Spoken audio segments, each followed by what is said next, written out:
G'day. I'm Josh, but you can call me Calamari. And this is my R34. This is my factory bayside blue R34 GTV. Yes, I said V. V meaning that it came factory non-turbo, but has since had an RB25DET NEO swap, utilising the original gearbox and differential. This model comes factory with the upgraded GTT turbo suspension, high cast system and brakes. Also a similar limited slip differential. As you can see, there have been a few modifications added to this vehicle, including a genuine GTR front bar cut to suit the original guards. Yes, cut. I just wanted to be a little bit different from everyone else. I know you guys are thinking that I'm another YouTuber with an R34 GTR, but the truth is I'm another YouTuber with a poor man's GTR. And the plan with this 34 today is to make this thing a lot more powerful than what it is now. And these are the things you're going to need. These are the parts you're going to need. Intercooler. So obviously we've got all the piping and stuff. This is just a return flow intercooler. So no piping, no cutting holes or anything like that. It's not really what I want, because for this time, this isn't going to be in the car forever. So that's why it is second hand. And yeah, it's not the best quality. Moving on, this is a high flow 21U turbo. It will bolt straight up to the factory RB25 where the turbo is in there, all to the factory lines and everything like that. And obviously we will do a comparison when the other one is out. But this again is second hand because I don't plan on keeping this in the car. I do plan on going bigger turbo, high mount, all the fun stuff. So these two, obviously, yeah, don't plan on leaving them in the car for too long. Moving along, we will upgrade the fuel pump to a 460 Walbro. Obviously got the filter here, and that'll be straight in, easy. We got sensors and all sorts of things, and there are still a few other sensors that are due to the coronavirus, they need to rock up. We still haven't seen them, so hopefully they rock up next week, which will be good.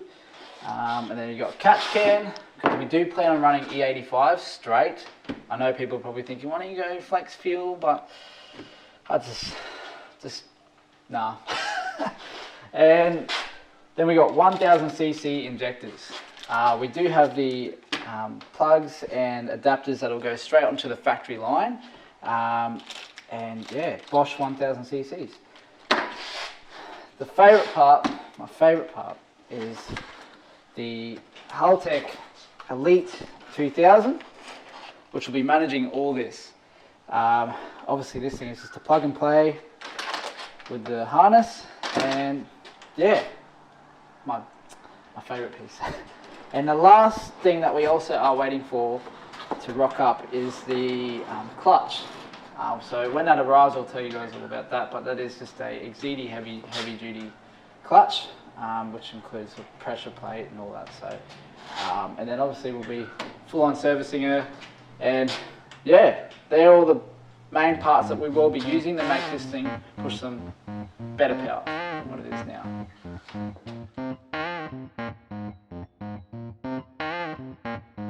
And the last major thing that I completely forgot about that you will need is someone that actually knows what they're doing. This is Adam. Let's get to it. To begin, we will be getting the gearbox out first, as it is the hardest job. In doing so, we will need to get the car off the ground and jacked up. Also removing any valuable parts that might get in the way, because you know, Jap tax is getting pretty high these days.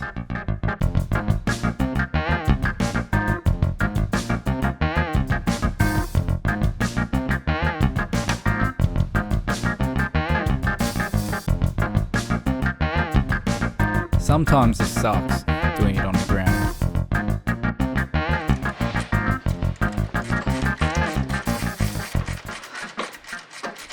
So really helps if you got a hoist, because this sucks. Trying to get all this on the ground.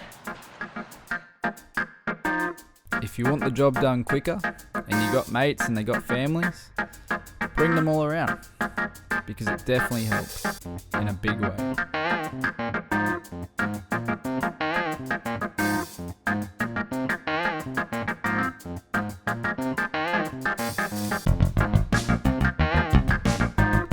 Removing the drive shaft, making sure all oil is out of the gearbox, and using a range of sockets and extensions to get to all difficult bolts. Oh shit. Love it when there's one bolt. I don't know. What was that? That's holding something. So.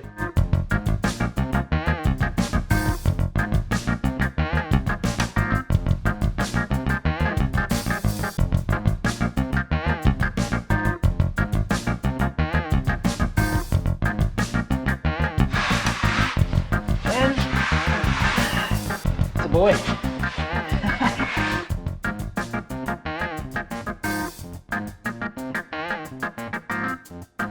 If you're a small man like me and can sit in the tunnel comfortably while you get your clutch off, you're an absolute legend.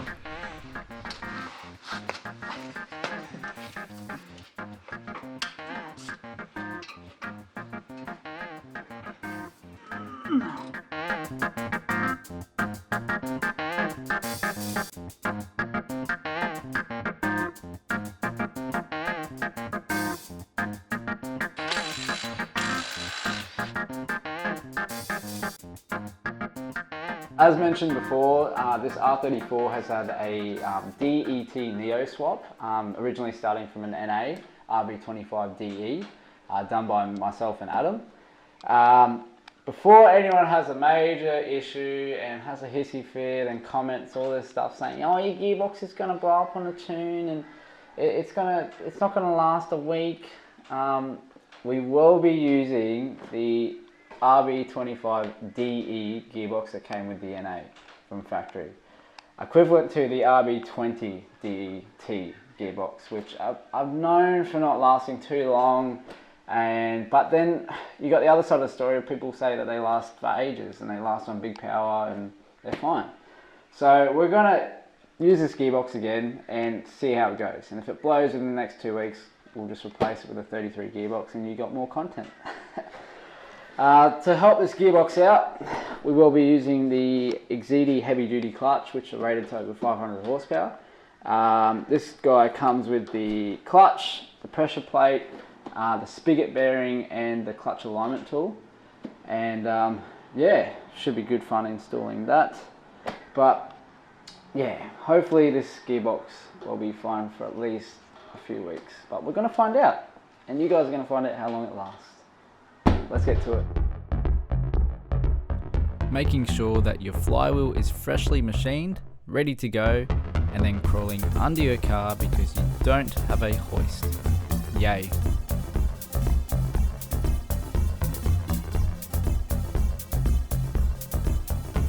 For some strange reason, I didn't have a spigot bearing in there to replace or remove, but it sure helps to have one.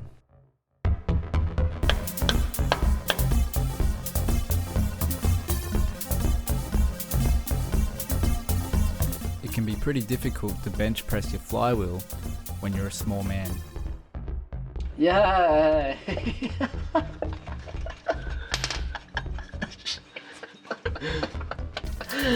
Oh, I love this, Adam. I'm having a good time.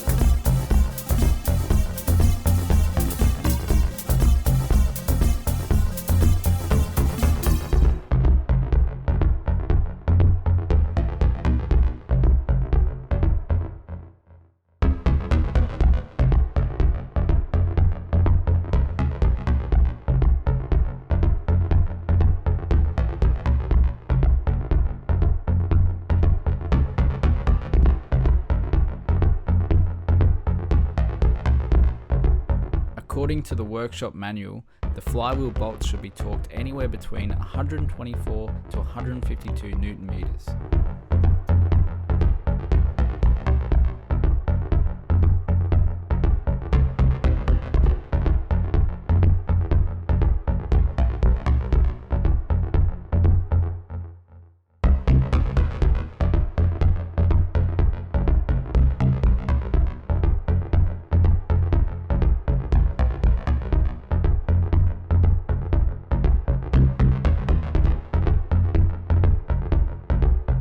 workshop manual also states that the pressure plate should be torqued anywhere between 34 to 44 Newton meters. Once everything is torqued up to spec, all in, it's time for the gearbox.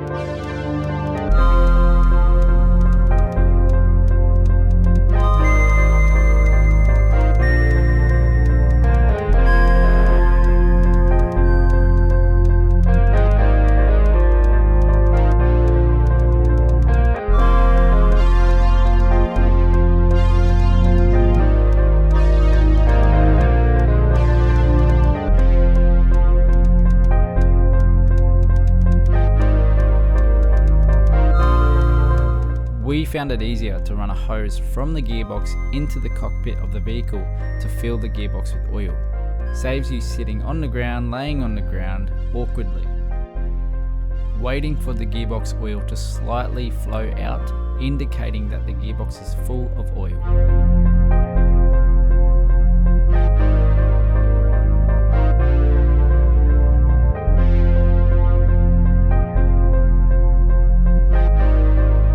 Lubricating where possible, and putting back everything the way it originally was, if you remember.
Finally, the gearbox is in, feeling good. Now let's move on to some. To get to the factory turbo, we need to remove all intercooler piping and intake piping.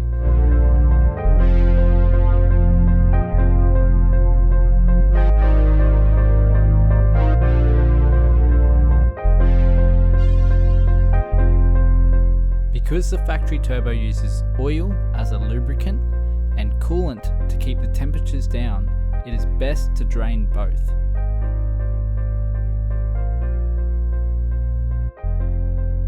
The banjo bolts for the factory oil and water feeds can be very difficult to get to. With a variation of small hands and spanners, anything's possible.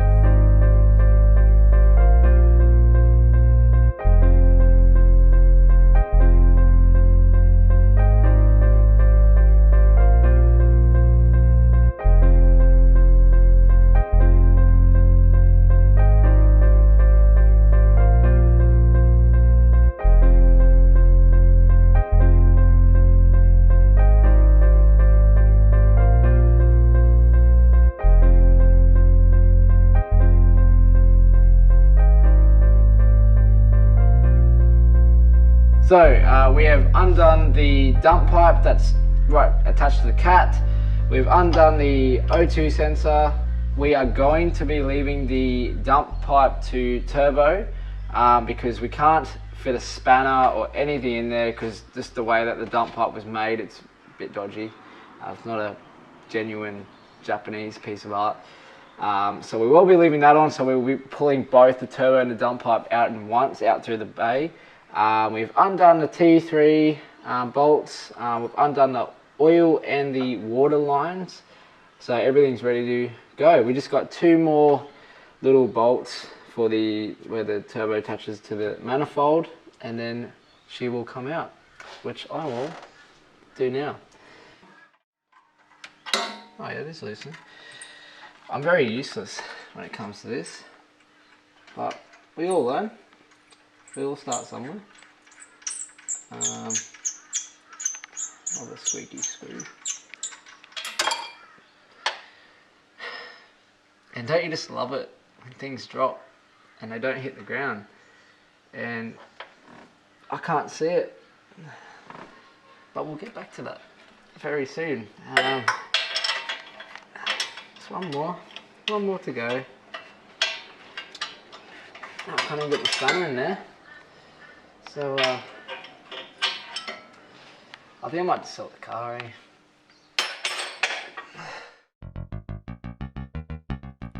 While I cry in the corner looking up rusted, beaten, flogged and not running JDM cars for 30 grand on Facebook Marketplace, Adam decided to give it a solid go. I decided to return with my bird's nest of a head because I realised that the prices of those cars are going to be bringing up the value of my R34.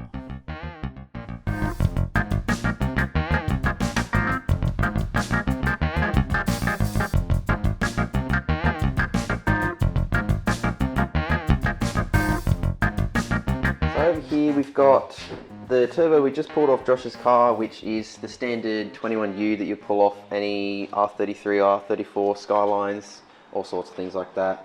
Nothing special about it, just got your standard compressor side, core where all your fittings are in and out for water and oil, and then the turbine side with your wastegate. Then on the right hand side we've got the 21U again, but this one has been high flowed. So the intake to the turbo has been machined out, as well as the exhaust housing, which compared to the original is a lot bigger. So it's going to let a lot more flow through this turbo, and it's also been fitted with a bigger turbine wheel as well.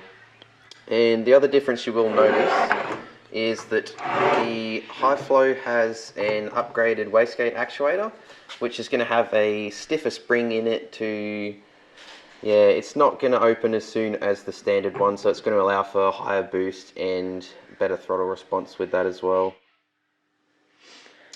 Perfect. And I just want to say that a lot of you people are probably wondering, why do they have a Mighty Car Mods flag in the background? That is because we like Mighty Car Mods and they are cool dudes, but we just honestly left it there and did not think about taking it down. So just for your information, if ever anyone wants to have a cry and say, you guys aren't Mighty Car Mods, well, we aren't, but we like them and they're good people, legends. Now let's put this turbo in. So this right here is my 3-inch dump pipe that I will be installing on the back of this high flow turbo. The benefits to having a 3-inch dump pipe straight off the back of your turbo is restriction. There is going to be a lot less restriction compared to the stock dump pipe, allowing it to breathe, letting it flow, letting it do what it wants to do, get it out of there, and it can do that. There won't be anything stopping it. Well, compared to the stock one, there won't be nowhere near anything stopping it. And yeah, this one is it's an aftermarket one. Goes straight from the turbo all the way to the cat. Obviously you can get a few different aftermarket dump pipes. There's all sorts of different variations. But the biggest thing with dump pipes is I've had a few mates that have done tunes before and after getting an aftermarket dump pipe, and the comparison is crazy. Like, you can make an extra 20 to 30 horsepower just by changing this guy. So you're better off going on Facebook Marketplace or going brand new and getting one of these, and helps you get those few little extra horsepowers. So a few extra horsies, ponies, whatever you want to call them. So helping this out, we will be changing, well, installing it, we will be changing a few gaskets. Obviously you can see that some of these gaskets have had it, so we'll be changing a few of them, whatever's necessary. Make sure you do that. if you're doing something like this, anything with gaskets and it's been there for ages, please do it, because otherwise you're gonna get down the road and you're gonna start having oil come out of somewhere you don't know, and then find out it was something you replaced and you didn't change the gasket. So please change it, because I have replaced this so many times because I've either not done it or I just did a really bad job of putting it on. So make sure you do your gaskets. And yeah, turbo, dump pipe, gaskets, let's do it.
Next time, Adam and I get a bit creative and custom.